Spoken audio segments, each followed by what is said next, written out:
Law 4. Always say less than necessary judgment. When you are trying to impress people with words, the more you say, the more common you appear, and the less in control. Even if you are saying something banal, it will seem original if you make it vague, open-ended, and sphinx-like. Powerful people impress and intimidate by saying less. The more you say, the more likely you are to say something foolish. Interpretation. Before his entrance into politics, the name of Coriolanus evoked awe.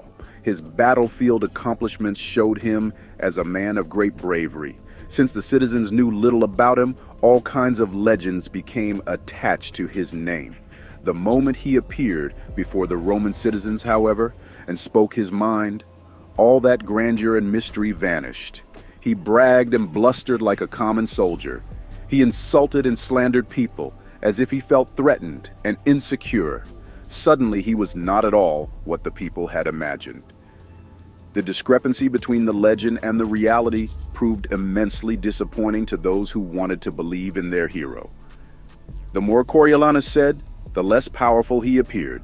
A person who cannot control his words shows that he cannot control himself and is unworthy of respect. The King Louis XIV maintains the most impenetrable secrecy about affairs of state.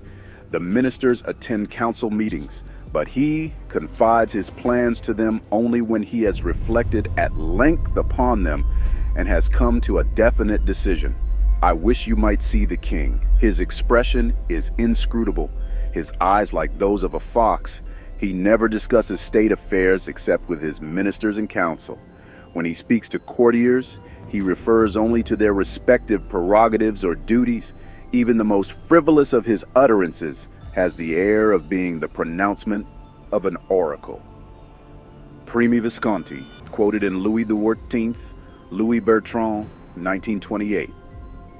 Had Coriolanus said less, the people would never have had cause to be offended by him, would never have known his true feelings. He would have maintained his powerful aura, would certainly have been elected consul, and would have been able to accomplish his anti-democratic goals.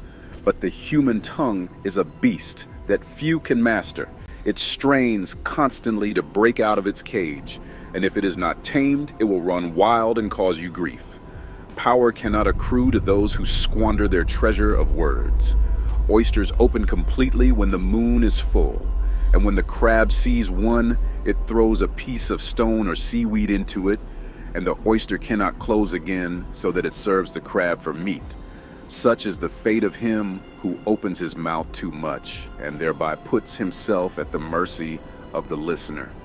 Leonardo da Vinci, 1452 to 1519. Keys to power. Power is in many ways a game of appearances, and when you say less than necessary, you inevitably appear greater and more powerful than you are. Your silence will make other people uncomfortable. Humans are machines of interpretation and explanation. They have to know what you are thinking. When you carefully control what you reveal, they cannot pierce your intentions or your meaning. Your short answers and silences will put them on the defensive, and they will jump in, nervously fill in the silence with all kinds of comments that will reveal valuable information about them and their weaknesses. They will leave a meeting with you feeling as if they had been robbed, and they will go home and ponder your every word. This extra attention to your brief comments will only add to your power. Saying less than necessary is not for kings and statesmen only. In most areas of life, the less you say, the more profound and mysterious you appear.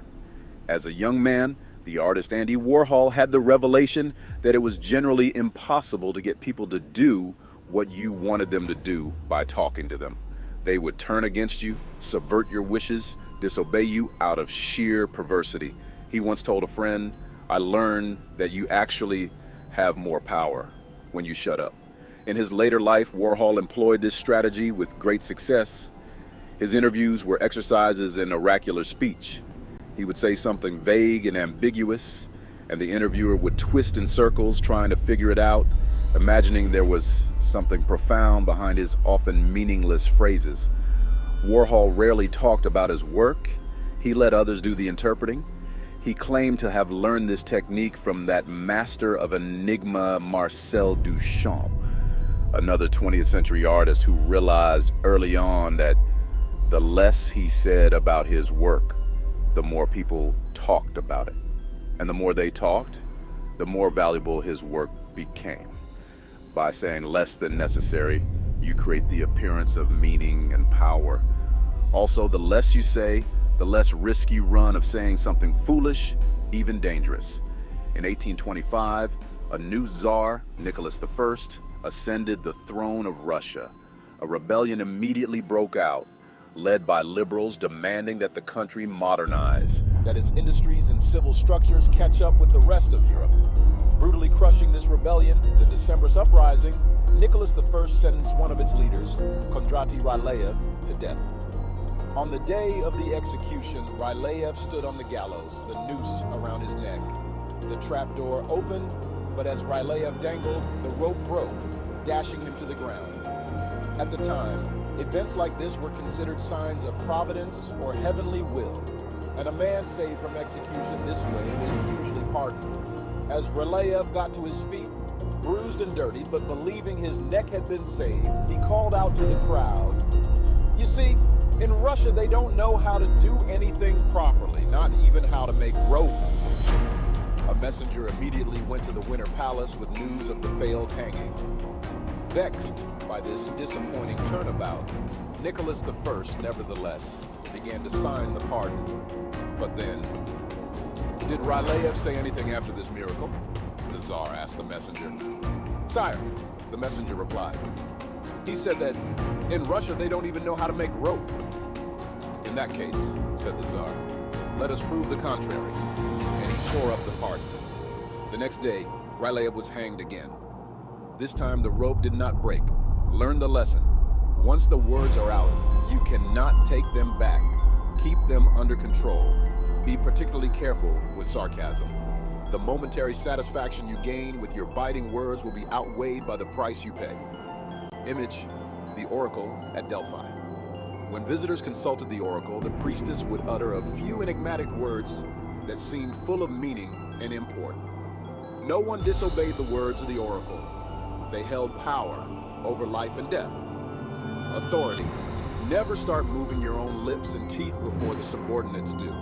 The longer I keep quiet, the sooner others move their lips and teeth. As they move their lips and teeth, I can thereby understand their real intentions. If the sovereign is not mysterious, the ministers will find opportunity to take and take. Han Fei-tzu, Chinese philosopher, 3rd century BC transgression of the law. Gnaeus Marcius, also known as Coriolanus, was a great military hero of ancient Rome. In the first half of the 5th century BC, he won many important battles, saving the city from calamity time and time again. Because he spent most of his time on the battlefield, few Romans knew him personally, making him something of a legendary figure.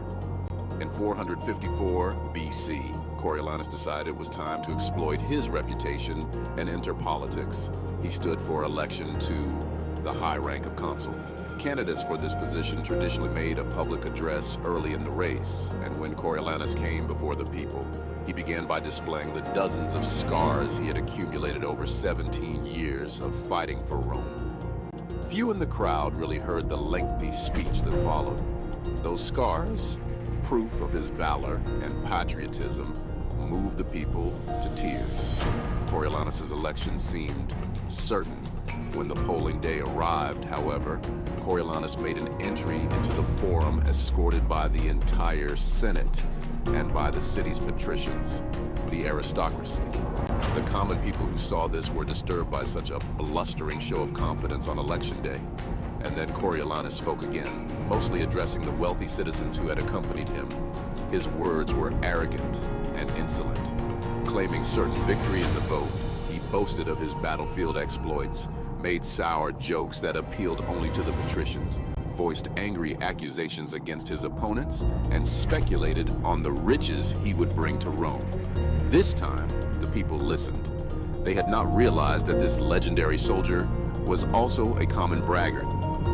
Down on his luck, the screenwriter Michael Arlen went to New York in 1944 To drown his sorrows, he paid a visit to the famous restaurant 21. In the lobby, he ran into Sam Goldwyn, who offered the somewhat impractical advice that he should buy racehorses. At the bar, Arlen met Louis B. Mayer, an old acquaintance, who asked him what were his plans for the future. "I was just talking to Sam Goldwyn," began Arlen. "How much did he offer you?" interrupted Mayer. "Not enough," he replied evasively. "Would you take $15,000 for 30 weeks?" asked Mayer. No hesitation this time. "Yes," said Arlen. The Little Brown Book of Anecdotes, Clifton Fadiman, Ed, 1985. News of Coriolanus' second speech spread quickly through Rome, and the people turned out in great numbers to make sure he was not elected. Defeated, Coriolanus returned to the battlefield, bitter and vowing revenge on the common folk who had voted against him. Some weeks later, a large shipment of grain arrived in Rome. The Senate was ready to distribute this food to the people for free, but just as they were preparing to vote on the question, Coriolanus appeared on the scene and took the Senate floor. The distribution, he argued, would have a harmful effect on the city as a whole. Several senators appeared won over, and the vote on the distribution fell into doubt. Coriolanus did not stop there. He went on to condemn the concept of democracy itself. He advocated getting rid of the people's representatives, the tribunes, and turning over the governing of the city to the patricians. One oft-told tale about Kissinger involved a report that Winston Lord had worked on for days. After giving it to Kissinger, he got it back with the notation, "Is this the best you can do?" Lord rewrote and polished and finally resubmitted it. Back it came with the same curt question. After redrafting it one more time, and once again getting the same question from Kissinger, Lord snapped, "Damn it, yes, it's the best I can do." To which Kissinger replied, "Fine, then I guess I'll read it this time." Kissinger, Walter Isaacson, 1992. When word of Coriolanus' latest speech reached the people, their anger knew no bounds. The tribunes were sent to the Senate to demand that Coriolanus appear before them. He refused. Riots broke out all over the city. The Senate, fearing the people's wrath, finally voted in favor of the grain distribution. The tribunes were appeased, but the people still demanded that Coriolanus speak to them and apologize. If he repented and agreed to keep his opinions to himself, he would be allowed to return to the battlefield. Coriolanus did appear one last time before the people, who listened to him in rapt silence. He started slowly and softly, but as the speech went on, he became more and more blunt. Yet again, he hurled insults. His tone was arrogant, his expression disdainful. The more he spoke, the angrier the people became. Finally, they shouted him down and silenced him. The tribunes conferred, condemned Coriolanus to death, and ordered the magistrates to take him at once to the top of the Tarpeian Rock and throw him over. The delighted crowd seconded the decision. The patricians, however, managed to intervene, and the sentence was commuted to a lifelong banishment. When the people found out that Rome's great military hero would never return to the city, they celebrated in the streets. In fact, no one had ever seen such a celebration, not even after the defeat of a foreign enemy.